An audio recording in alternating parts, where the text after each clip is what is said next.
Hello बच्चों, let's read the question. Question says integration 2 sin 2 phi minus cos phi upon 6 minus cos square phi minus 4 sin phi t phi. इस question को करने के लिए हम इसका की कॉन्सेप्ट समझते हैं। तो इसका की कॉन्सेप्ट है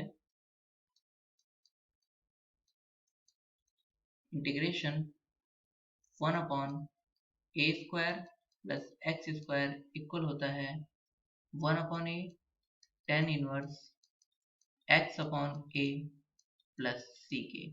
नाउ हमारा क्वेश्चन है, हम इसको लिख लेते हैं। तो ये integration 2 sine 2 phi minus cos phi upon 6 minus cos square phi minus 4 sine phi D phi. Now हम जानते हैं कि साइन 2 थीटा इक्वल टू होता है 2 sine theta into cos theta. यहाँ से यहाँ पे जो साइन 2 थीटा है वो हो जाएगा इक्वल टू इंटीग्रेशन 2 इंटू 2, ये हो जाएगा 4 sine theta sine phi cos phi minus cos phi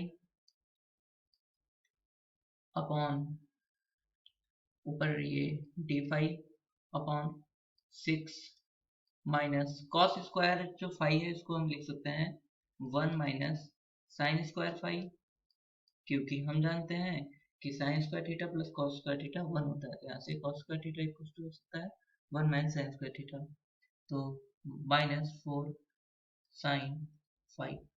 now हम क्या करते हैं कि ऊपर से कॉस फाई जो है वो कॉमन ले लेते हैं। तो ये हो जाएगा integration 4 sine phi minus 1 cos phi D phi upon 6 minus 6। अब ये माइनस की मल्टीप्लाई अंदर होगी तो ये -1 और प्लस साइन स्क्वायर हो जाएगा, -1 प्लस साइन स्क्वायर फाई और ये बचेगा -4 साइन फाई। नाउ हम साइन फाई को लेट कर लेते हैं टी।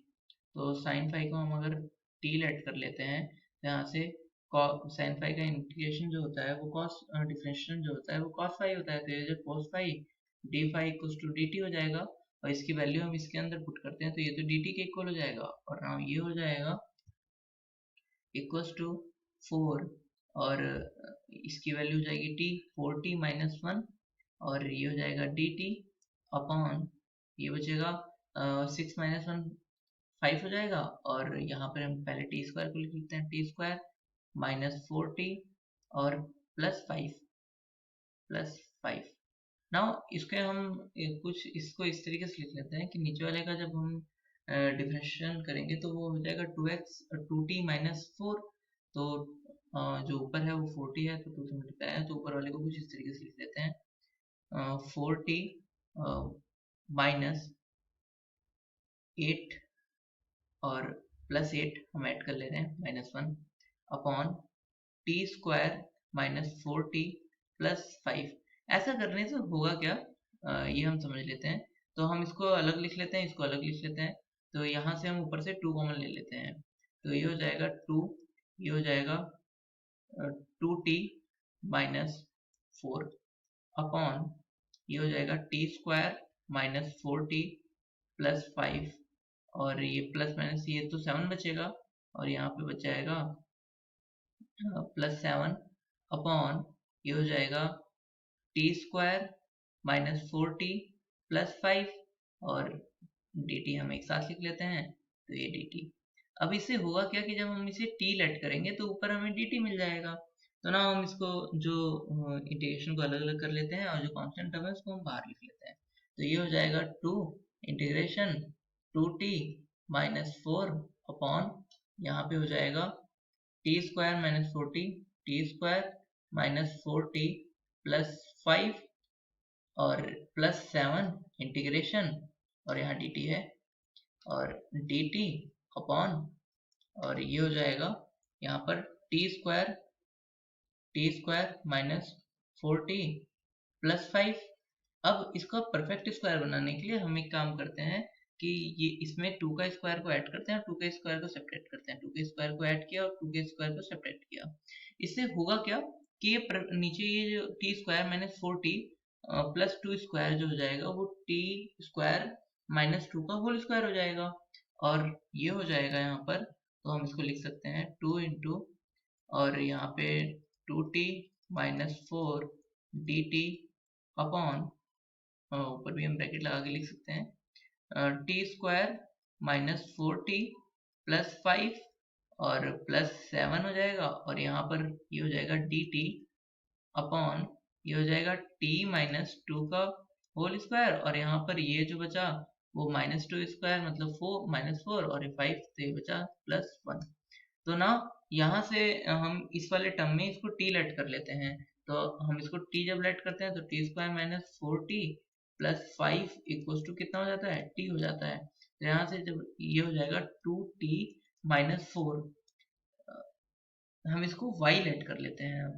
t तो ऑलरेडी हम लेट कर रखा है, तो हम इसे y लेट करते हैं। तो ये हो जाएगा 2t minus 4 dt equal to dy हो जाएगा, क्योंकि इसका डिफरेंशिएट किया हमने। तो यहाँ इसकी वैल्यू पुट करते हैं, तो और यहाँ पर हम इसको z लेट कर लेते हैं। तो इस वाले टर्म में तो t minus 2 equal to x let कर लेते हैं, ज़्यादा कन्वीनियंस रहेगा। तो यहाँ से dt इक्वल टू क्या हो जाएगा, dx आ जाएगा। तो नाउ हम इसकी वैल्यू पुट करते हैं, तो ये हो जाएगा यहाँ पर 2 इंटू, अब नीचे वाला तो पूरा क्या हो जाएगा, y हो जाएगा, और ऊपर वाला किस में क्या हो जाएगा, dy हो जाएगा, प्लस 7, और यहाँ पर क्या हो जाएगा, ऊपर वाला dx हो जाएगा, और नीचे वाला पूरा क्या हो जाएगा, x स्क्वायर प्लस 1 का स्क्वायर। अब ना हम जानते हैं 1 अपन वाई dy का जो इंटीग्रेशन होता है वो होता है log mod y। तो यहाँ से ये हो जाएगा equal to 2 log mod y plus यहाँ से हो जाएगा 7, और इसका इंटीग्रेशन हम जानते हैं टेन इनवर्स 1/a होता है, तो ये तो 1 ही है, तो 1/1 तो वही रह जाएगा, और टेन इनवर्स, और क्या हो जाएगा, x हो जाएगा, x अपॉन 1 तो x ही रहेगा, तो प्लस c, हमने दोनों का कॉन्स्टेंट एक साथ लिख लिया। अब हम पहले y की और x की वैल्यू पुट करते हैं। तो y की वैल्यू जो है वो है 2 log, और y की वैल्यू है यहाँ पर हमने लेट की थी T square minus 4t plus 5। तो इसकी वैल्यू पुट करते हैं, T square minus 4t plus 5 plus 7 tan inverse. अब हम x की वैल्यू पुट करते हैं, तो x की वैल्यू थी t माइनस 2 प्लस c। अब यहाँ पे t जो था वो हमने लेट किया था साइन 5 को, तो हम t की वैल्यू भी पुट करते हैं। तो t की वैल्यू पुट करने पर ये हो जाएगा 2 log sine square 5 minus 4 sine 5 plus 5 plus 7 tan inverse sine 5 minus 2 plus c. So this is the final answer.